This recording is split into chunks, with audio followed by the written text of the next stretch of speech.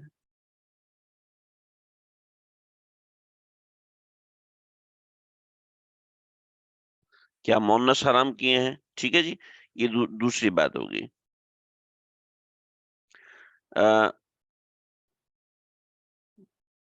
ذرا ان سے پوچھو کہ کیا دونوں نروں کو اللہ نے حرام کیا ہے؟ فو- مجھ سے وہ ذکرین تسنیہ کا صیغہ ہے جی، میں نے جمع کا صیغہ بول دیا. میں اردو کے مذکر میں لگ گیا. کیا دونوں مذکر، کیا دونوں نر اللہ نے حرام کیے ہیں، یا کیا دونوں مونس اللہ نے حرام کیے ہیں، یا نر کی وہ آتی ہے مادہ؟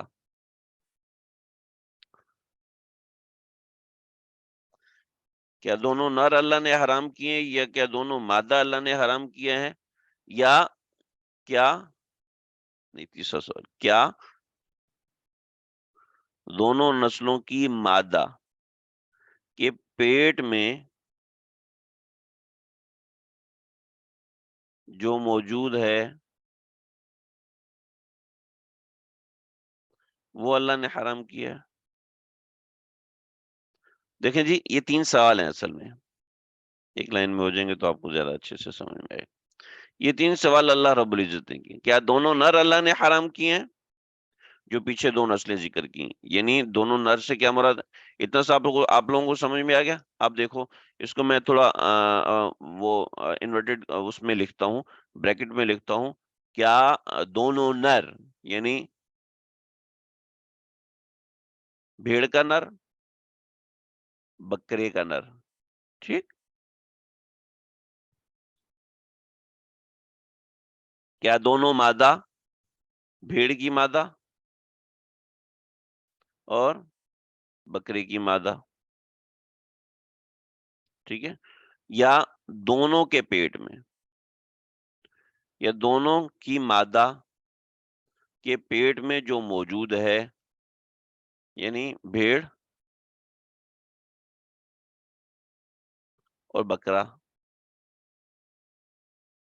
کی مادہ. ٹھیک ہے. بھیڑ کی مادہ یا بکرے کی مادہ، اس کے پیٹ میں جو موجود ہے، ظاہری بات ہے وہ مذکر کا بھی حصہ ہے اور مونس کا بھی حصہ ہے، تو یہ دونوں کے اوپر مشتمل ہوتا ہے. یہ تینوں باتیں آپ حضرات کو سمجھ میں آ جانی چاہیے. یہ کوئی مشکل چیز تو ہے نہیں، بہت ہی آسان ہے. ٹھیک ہے. اچھا، یہی ایگزیکٹ اگلی آیت میں بھی استعمال ہوگا. چونکہ ہمارے پاس کوئی ایسا آپشن نہیں ہے کہ دونوں ہم ایک ساتھ کھول سکیں، تو اس لیے آپ حضرات اس کو اپنے ذہن میں رکھیں، یہ 3 سوال. ٹھیک ہے. میں ساتھ ساتھ کھول کے آپ کو دکھاتا رہوں گا. دیکھیے جی، اب اس میں یہ بات آ گئی، قل الذکرین، دونوں کے مذکر، یعنی ذان کا مذکر اور معاذ کا مذکر، حرم اللہ نے حرام کیا ہے، امل انثیین یا دونوں کی مونس کو اللہ نے حرام کیا ہے، اما اشتملت علیہ ارحام الانثیین، اما اشتملت علیہ ارحام الانثیین، اور اور اور یا اما اشتملت جو کہ مشتمل ہے، جو کہ مشتمل ہے، کہاں چلا گیا، علیہ ارحام الانثیین، ان دونوں کی مادہ کے ارحام پر، یعنی ان دونوں مادہ کے ارحام میں جو بچہ ہے، جو وہ بچہ ہے، کیا وہ حرام کیا ہے؟ اگر پچھلی ساری باتوں کا سینیریو آپ کے ذہن میں ہوگا تو انہوں نے کہا تھا کہ اگر بچہ بچ گیا تو اس کو مذکر کھا سکتے ہیں، مونس نہیں کھا سکتی، اگر بچہ مر گیا تو مذکر مونس دونوں اس کو کھا سکتے ہیں۔ تو اما اشتملت علیہ ارحام الانثیین، یہ یا اب دیکھیں، سوال کا مقصد کیا ہے؟ سوال کا مقصد کیا ہے؟ سوال کا مقصد یہ ہے کہ دیکھیں اگر مادہ حرام ہے، اگر مادہ حرام ہے تو کیا وجہ ہے؟ کیونکہ وہ بھی تو نر سے نکلا ہے، اور اگر نر حرام ہے تو کیا وجہ ہے؟ وہ بھی تو مادہ سے نکلا ہے۔ بھئی مادہ نر سے کیسے نکلے؟ آپ سب سمجھ سکتے ہیں کہ جو فرٹیلائزیشن سسٹم ہوتا ہے وہ کہاں سے سٹارٹ ہوتا ہے؟ نر سے سٹارٹ ہوتا ہے۔ جب فرٹیلائزیشن سسٹم جو نر سے سٹارٹ ہوتا ہے اور مادہ پہ آ کے ختم ہوتا ہے تو ڈیفینیٹلی وہ نر سے نکلا ہے، اور جو مادہ سے پیدا ہوا ہے وہ مادہ سے ڈیفینیٹلی پیدا ہونا ایک واضح بات ہے، ایک واضح بات ہے۔ مرغی گھومتی رہے، اگر مرغا نہ ہو تو کبھی انڈا دے نہیں سکتی، سوال ہی پیدا نہیں ہوتا، ممکنات میں سے ہی نہیں ہے۔ تو اب سمجھ، ایک عورت گھومتی رہے زندگی بھر، اگر اس کی شادی نہ ہو تو اس کا بچہ ہو ہی نہیں سکتا، ممکنات میں سے نہیں ہے۔ یہ ساری بات دنیا کو پتہ ہے کہ فرٹیلائزیشن سسٹم مرد کی طرف سے شروع ہوتا ہے اور عورت پہ جا کے ختم ہوتا ہے۔ ایسے نہیں کہ ایک اکیلی عورت بچہ پیدا کر دے، ایک اکیلا مرد بچہ پیدا کر دے، ایسا ہو نہیں سکتا۔ فرٹیلائزیشن کا سٹارٹنگ مرد کے پاس ہے، لیکن وہ اینڈنگ اس کے پاس ممکن نہیں ہے، ناممکن ہے۔ فطری طریقے کی بات کروں، غیر فطری طریقے کی بات نہیں کر رہا، ورنہ آج کل عورتیں بھی مرد بن رہی ہیں، مرد عورتیں بن رہے ہیں، وہ غلط طریقے سے بن رہے ہیں، حرام اور ناجائز طریقے سے بن رہے ہیں، ہم اس کی بات نہیں کر رہے۔ تو یہ اتنی سی بات سمجھ لیں کہ جو فرٹیلائزیشن سسٹم کی ابتدا مرد سے ہوتی ہے، مذکر سے ہوتی ہے، نر سے ہوتی ہے، اور جب نر سے ہوتی ہے تو ڈیفینیٹلی آپ سمجھ سکتے ہیں کہ وہ بھی جو بھی جانور پیدا ہوتا ہے، جو بھی انسان پیدا ہوتا ہے، جو بھی پرندہ پیدا ہوتا ہے، حتیٰ کہ جو کوئی آنٹ اور کیڑا پیدا ہوتا ہے، تو وہ بھی نر سے اس کی سٹارٹنگ ہوتی ہے، یعنی میل سے اس کی سٹارٹنگ ہوتی ہے، اور فیمیل پہ جا کے اس کی سٹارٹنگ، اس کی اینڈنگ ہوتی ہے۔ تو یہ ایک پروسیجر ہے جو اللہ رب العزت نے دی ہے۔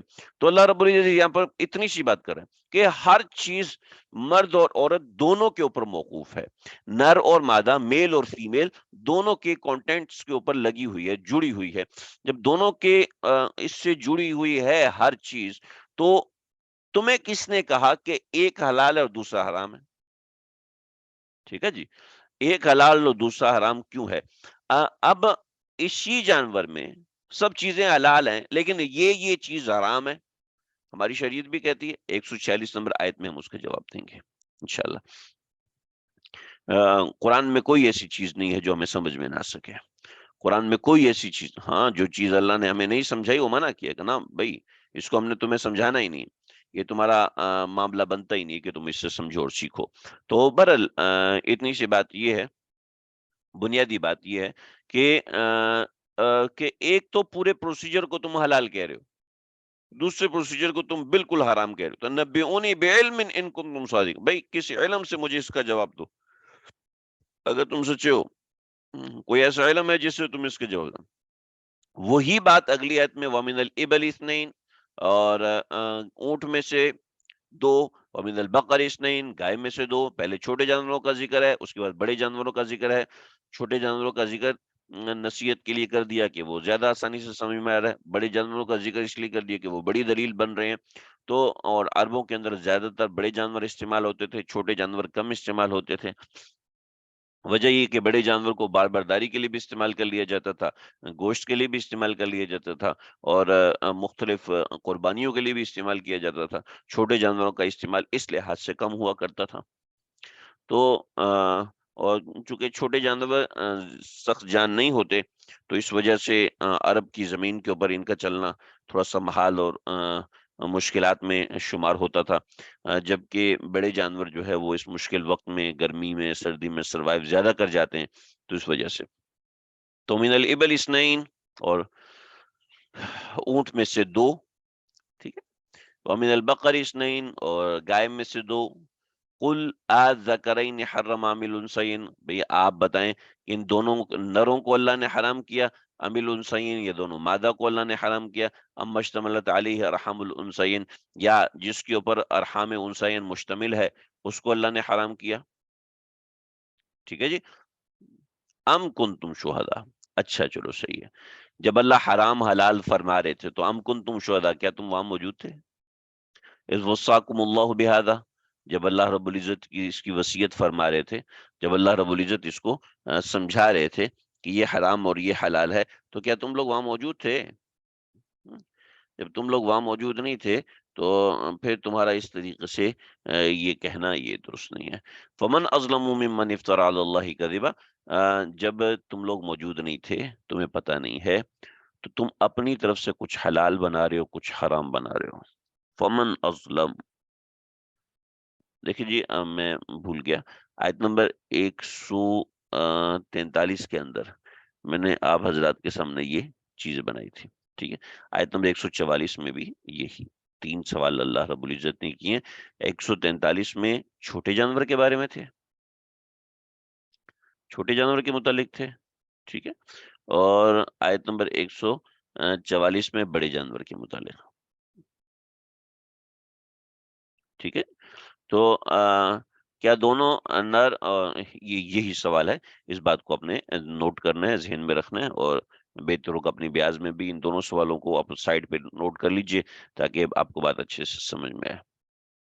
دیکھیں جی اب بڑی اہم اور ضروری بات کی طرف آتے ہیں، ومن اظلم ممن افترا، دیکھیں جب تم میں اس چیز کا علم نہیں ہے تو ایک بات سمجھ میں آئی، جب کسی حکم کا، مسئلے کا علم نہ ہو تو محض اپنے ذہن سے تحقیق کر کے اس کا جواب دینا یہ درست نہیں ہے۔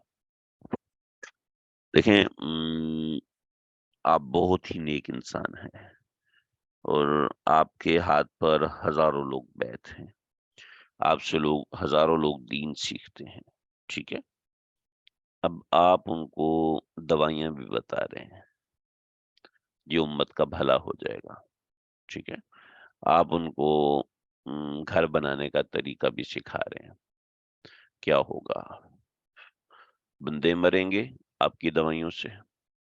آپ مفتی نہیں ہیں، آپ لوگوں کو مسئلے بتانا شروع کر دیا آپ نے، لوگوں کا دین برباد ہوگا، ٹھیک، جب لوگوں کا دین برباد ہوگا تو کیا کیا ہوگا اس سے؟ کیا ہوگا اس سے؟ جو ہوگا اس آیت میں بتایا ہوگا۔ ہمارے ہاں ہر دوسرا چوتھا آدمی لوگوں کو مسئلے بتا رہا ہوتا ہے، ہر 4 میں سے ایک بندہ مفتی ہوتا ہے کہ جس کو جتنا پتا ہے وہ اتنا بتانے کی کوشش کر رہا ہوتا ہے کہ مجھے تو اتنا آتا ہے، مجھے تو اتنا پتا ہے، مجھے تو یہ معلوم ہے، مجھے تو وہ معلوم ہے، تو یہ طریقہ کار بالکل بھی درست نہیں ہے، ٹھیک ہے، ہمارے ہاں ہر بندہ، ہر چوتھا بندہ شیر بنا ہے، چھوٹا سا مسئلہ لوگوں کو بتانے کی کوشش کر رہا ہوتا ہے۔ چنانچہ میرے ہی اپنے جیسے ہمارے گروپس ہیں اس میں بہت سے مسائل آتے ہیں، تو کچھ لوگوں نے میرے مسائل جو ہے وہ نقل کیے اور نقل کر کے آگے بتائے، ٹھیک ہے، نقل کر کے پھر آگے بتائے، پھر پوچھ کے آگے بتائے، اور پھر درمیان میں کیا کیا، درمیان میں یہ کیا کہ جناب یہ مسئلہ تو ہمیں آتا ہے، اور اس مسئلے کو بتایا۔ اب وہ مسئلہ پڑا ہوا تھا، ٹھیک ہے، جو جواب میں نے لکھ کے بھیجا تھا یا وائس ریکارڈنگ بھیجی تھی، وہ مسئلہ پڑا ہوا تھا، اس مسئلے سے نکال کے ایک نیا مسئلہ بتا دیا، وہ مسئلہ بھی ٹھیک تھا، پھر اس سے آگے مسئلہ نیا بتا دیا، ٹھیک تھا، اس سے آگے مسئلہ بتایا تو اس میں گڑبڑ کر دی، پھر اس سے آگے کرتے کرتے کرتے ساری آوے کا آوا بگڑ گیا۔ اب وہ صاحب یا وہ خاتون عالمہ ہیں، ٹھیک ہے، اور انہوں نے آگے مسئلے بتانا شروع کر دیے، کوئی مسئلہ ہوتا پھنستا یہاں سے پوچھ لیتے اور پھر اس سے نئے مسئلے نکال کے اس طریقے سے آگے بتانا شروع کر دینا، تو اس سے کیا ہوا اس سے یہ ہوا کہ انہوں نے بہت سے مسئلوں میں غلط فہمی پال لی۔ دیکھیں جی، ڈاکٹر صرف ٹیکہ لگانے والے کا نام نہیں ہوتا، ٹھیک ہے؟ جو تھیوری، تجربہ اور ان سب چیزوں سے معاملہ اخذ کرتا ہے، اور معاملہ اخذ کرنے کے بعد وہ لوگوں کا علاج کرتا ہے، اور مستقل ایک چیز ہوتی ہے، ٹھیک ہے؟ اب کوئی ڈاکٹر کی نقل میں جا کر اپنا کلینک کھول لے اور ڈاکٹر صاحب سے پوچھ کے علاج کرتا رہے تو وہ قبرستان آباد کرے گا۔ سمجھ رہے نا میری بات؟ اب یہ دیکھیں، جب ایک مسئلے کی مکمل اور صحیح طریقے سے رہنمائی نہیں ہے، معلومات نہیں ہے اس مسئلے کے حوالے سے، تو کیا ہوتا ہے؟ اس مسئلے کے حوالے سے امت کا نقصان ہونا شروع ہو جاتا ہے۔ چنانچہ اللہ رب العزت نے اس نقصان کا اتنا بڑا نام دیا ہے، اتنا بڑا نام دیا ہے، اتنا بڑا نام دیا ہے کہ اس کو افتراء علی اللہ قرار دیا، یعنی اللہ پر جھوٹ باندھنا قرار دیا، ٹھیک ہے جی؟ جب اللہ پر جھوٹ باندھے گا، افتراء علی اللہ، یہ اللہ پر جھوٹ ہے۔ چنانچہ کوئی بھی مسئلہ اپنی طرف سے بتا دیا تو یہ افتراء ہے اور یہ ظلم ہے۔ تو اس کو کہا فمن اظلم، اس شخص سے بڑا ظالم کون ہوگا؟ ممن افترا علی اللہ کذبا، جو اللہ پر جھوٹ باندھے۔ اور کس لیے جھوٹ باندھے؟ لیضل الناس بغیر علم، تاکہ لوگوں کو گمراہ کرے بغیر علم کے۔ اب جناب اس بندے کی نیت نہیں ہے، لیکن افتراء جو جس شخص کو بغیر علم معاملہ بتانے کی عادت ہوگی، اس سے لوگوں کو وہ گمراہ کر رہا ہے، اب وہ نیت کرے یا نہ کرے، ایسا شخص ظالم ہے۔ ان اللہ لا یہدی القوم الظالمین، اللہ ظالموں کی قوم کو ہدایت نہیں دیتے۔ چنانچہ آئے روز ہم دیکھتے ہیں کہ نت نئے قسم کے لوگ آتے ہیں اور وہ لوگوں کو دین سمجھانا شروع کر دیتے ہیں، اور حالانکہ انہوں نے خود جو دین سیکھا ہے وہ کتابیں پڑھ کے اور سوچ کے، ویڈیوز دیکھ کے اس سے دین سیکھا ہے، اور آگے وہ لوگوں کو دین سکھانا شروع کر دیتے ہیں۔ اس سے یہ ہوتا ہے کہ وقتی طور پر لوگوں میں موٹیویشن پیدا ہو جاتا ہے، لوگ اپنے آپ کو بہتر محسوس کرتے ہیں اور اس کو فیڈ بیک دیتے ہیں، اور وہ لوگ جناب سمجھتے ہیں کہ جی ہم نے تو بہت بڑا کام کر دیا، ہم نے بہت بڑی دین کی خدمت کر دی، لیکن وہ اصل میں ظلم کر رہے ہوتے ہیں۔ وجہ اس کی یہ ہے کہ جس کی فیلڈ ہے وہ اس کو اچھے سے جانتا ہے۔ اب گاؤں میں جو ڈاکٹر حضرات ہوتے ہیں وہ کون ہوتے ہیں؟ آپ کو پتہ ہی ہے۔ جو گاؤں دیہاتوں میں ڈاکٹر حضرات، وہ کوئی MBBS نہیں ہوتے، وہ کوئی ہاؤس جاب کیے ہوئے نہیں ہوتے، اور وہ کہیں سے مستند نہیں ہوتے، بلکہ وہ ڈسپینسر بیٹھ کے دوائیاں دے رہے ہوتے ہیں۔ مجھے اچھے سے یاد ہے کہ مجھے ایک دفعہ شدید بیماری ہوئی، بہت شدید بیماری ہوئی، کراچی کا بہت بڑا ڈاکٹر ان کو میں نے دکھایا، تو ٹیریویڈ کوئی دوائی تھی انہوں نے مجھے دی، اور میں گاؤں میں گیا، اور پھر وہاں جا کے کچھ آرام کرنا تھا، وہاں بھی ڈاکٹر کو دکھایا تو وہ ڈاکٹر نہیں تھا، وہ کمپاؤنڈر تھا، اس نے بھی ٹیریویڈ کی دوائی دی۔ تو دونوں کی کمپنی بھی ایک، تو اس ڈاکٹر نے بھی جو دوائی دی وہ بھی وہی تھی، اس ڈاکٹر نے وہ جو دوائی دی، وہ ڈاکٹر تو نہیں تھا، وہ کمپاؤنڈر تھا، تو اس نے جو دوائی دی وہ بھی وہی تھی۔ تو اب محض دوائی ایک ہونے کی وجہ سے وہ بندہ ڈاکٹر تو نہیں بن گیا نا، ٹھیک؟ اگرچہ وہ دوائی صحیح دے رہا ہے، لیکن آپ کیا کہیں گے؟ نہیں، اب جب وہ دوائی ایک ہی دے رہا ہے تو اس کو بنا دو ڈاکٹر، تو کوئی عقل اس کو تسلیم نہیں کرتی۔ اسی طریقے سے کوئی شخص اگر کچھ سمجھا دیتا ہے، کوئی دین کی بات ایسی کر دیتا ہے جس سے کوئی بندہ ٹھیک ہو جاتا ہے، تو کیا وہ مبلغ بن جائے گا؟ وہ ظالم ہوگا، یہ یاد رکھیے۔ اللہ سمجھنے کی توفیق عطا فرمائے۔ آج کے لیے اتنا ہے، انشاءاللہ آئندہ پڑھیں گے۔ السلام علیکم۔ کوشش کروں گا میں کل پڑھوں، لیکن کل ہم 8 بجے تک میں اطلاع کر دوں گا ہم نے پڑھنا ہے کہ نہیں۔ السلام علیکم ورحمۃ اللہ وبرکاتہ۔